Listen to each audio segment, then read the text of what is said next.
I don't care if there are schools in England, this is happening now, that are run by Zawahiri supporters. I don't mind it, as long as you allow special schools for Christians and Jews. And also special different schools for Protestants and Catholics. If you allow faith schools, we'll allow them to have their faith schools. Cultural suicide. Cultural suicide. Don't let it happen to you. Don't let it happen where you live. Look how wonderfully it worked. You know it very well. What happened in Northern Ireland when it was allowed to segregate Protestant and Catholic schools. After all, they have different faiths. Oh, they do? I thought they were both Christian. I can't arbitrate this. No, they should have separate schools. They should never meet, never intermarry, never socialize. Beautifully that worked out. And how? Now let's have it for Jews and Muslims too on the mainland. Let them all lie to their children. Let them all give their special myth. Let them all say to them that they're different. Let them not tell them that they're members of a civil society or a country or a nation. Let them denominate themselves by faith. Can't wait to see what happens.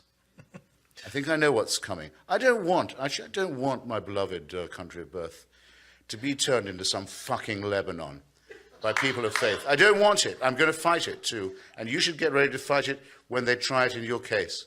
Don't allow this.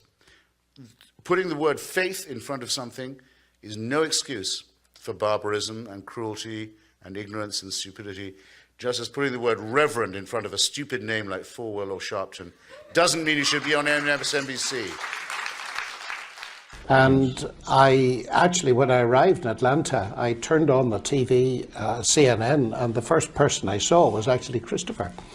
And I was very alarmed, not at what he was saying, but at what he was speaking against, and that was the notion that there was a serious motion before the United Nations that saying anything critical of Islam would be criminalized. And that's the end of free speech, and it's very dangerous. Perhaps you want to comment on that, because I think you're probably much more astute observer of it than I am. The United Nations non-binding, so far non-binding resolution, which has carried now for 3 years, and was carried again this week, sponsored by Pakistan, a country for which we pay. It isn't really even a country, barely even a state. It's a construct of Muslim partitionism carved out of the body of India.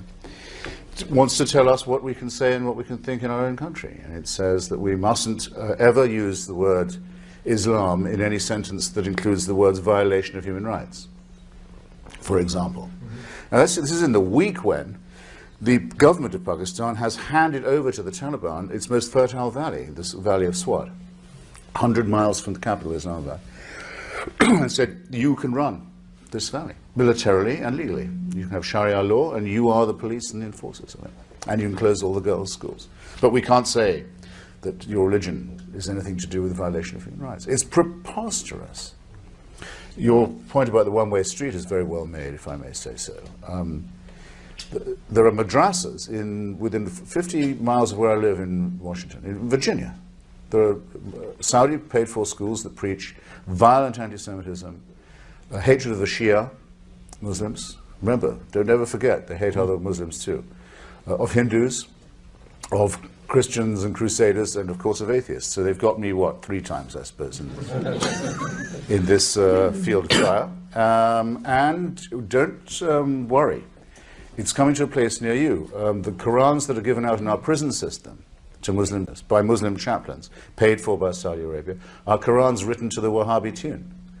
They're not just your everyday Quran, they're the Qurans that the Wahhabis want you to read, containing direct incitement. They're being given out with taxpayers' money in the prison system. Militias are forming. Next you'll have militias of this kind with their own chaplains within the United States Armed Forces. Are you ready for that? Are you ready to have Wahhabi preachers in the US Armed Forces? You better get ready for it, unless you're going to take the James Madison view that there shouldn't be any chaplains in the US Armed Forces to begin with, or in the prison system. People want to pray, you can't stop them. But we cannot have state-subsidized prayer.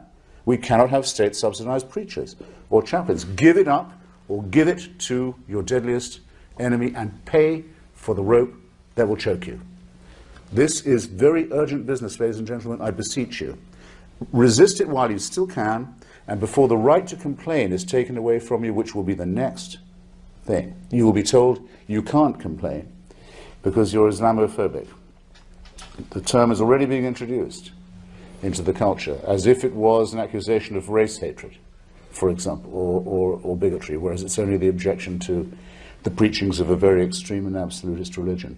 Watch out for these symptoms. They are not just symptoms of surrender, very often ecumenically offered to you by men of God in other robes, Christian and Jewish and smarmy ecumenical. These are the ones who will hold open the gates for the barbarians. The barbarians never take a city till someone holds the gates open for them. And it's your own preachers who will do it for you, and your own multicultural authorities who will do it for you. Resist it while you can. And if you wonder what will happen if you don't, look and see how a cricket team in Middlesex in England had to change its name by force last week, because it was called, and had been for years, the Middlesex Crusaders. Look and see how stories about little pigs can't be taught to children in English schools anymore, lest offense be taken by the religion of peace. Resist it while you... Do I get the same question? I don't mind. Would you like to close with that? On Sharia. It really is. I find No, okay, I like question. surprises. Well, Sharia just means law. I mean, all people who say Sharia law are making an elementary mistake, and of course it's not the case that every thief has their hand lopped off in Muslim society, or every adulterer gets stoned, and so on. And I'm perfectly sure that's not just because it would diminish the labour force so radically, or so to speak, disable it. I think it's more because of something I've claimed to notice elsewhere, which is the religion is man-made. And so there are enormous discrepancies in how these things are promulgated and also how they are enforced. And most countries and societies come quite early and easily to the conclusion that their own religions are, in one form or another, not really practicable. They say, I mean, after all, in Saudi Arabia, a woman can't even drive a car, whereas in Iran she can vote, not for much, but she can, as much as a man can, let's say. Her vote can be stolen and degraded as much as her husband's or her brother. There's an infinite variation. I don't know. I can't shake what I saw once on the BBC from someone whose career in London I follow. I don't know if you know him. You wouldn't like him. A guy called Anjum Chowdhury. He's a very well-known noisemaker around London, complaining about secularism, Judaism, all this kind of thing. And he's been in trouble with the law a few times, and was interviewed on the BBC, went on about how nothing would change until the green flag of Islam was flying over Downing Street and Buckingham Palace and so forth. And was asked, I thought quite mildly by the BBC interviewer, he said, well, if this is the way you feel about Sharia and about total Islamic rule, wouldn't you feel happier moving to a country where they already had it? And which is, a polite question, but a rather cheap one, but still. What didn't prepare me for the answer. Chowdhury looked straight at the guy and straight into camera and said, what makes you think this is your country? I thought it was a very good question. Now, why do you feel, I think I know partly why you feel, why do you feel it's necessary to affirm that? And of course a Muslim should learn the language, should obey the laws, should observe the customs and so on. Most immigrants don't feel they, so to speak, absolutely have to say that.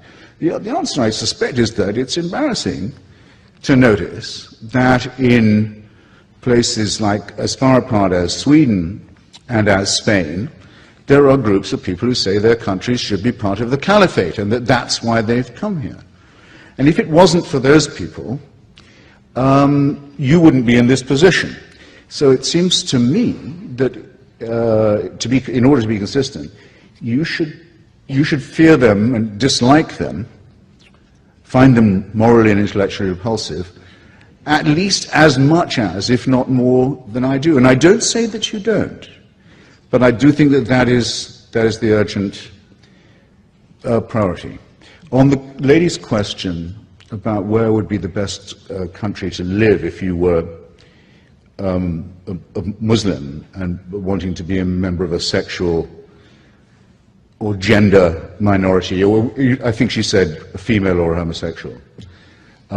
So hard to confuse. Actually, the easiest place for you to live in that case would probably be, I was thinking about it while Professor Ramadan was talking, would probably be, this will be my closing statement, would almost certainly be either Bosnia-Herzegovina or Kosovo. Culturally Muslim, democratic, open societies in southern and Balkan Europe that were saved from obliteration by the power of the United States, which has never had a word of thanks for what it did in that country.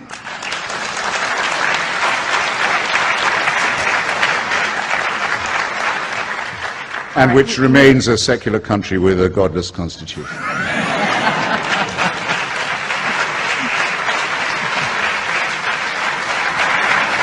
That's a note on which we can end. Which is the last best hope of humanity. Thank you. All right. Thank you both. I hope it's been an enlightening evening.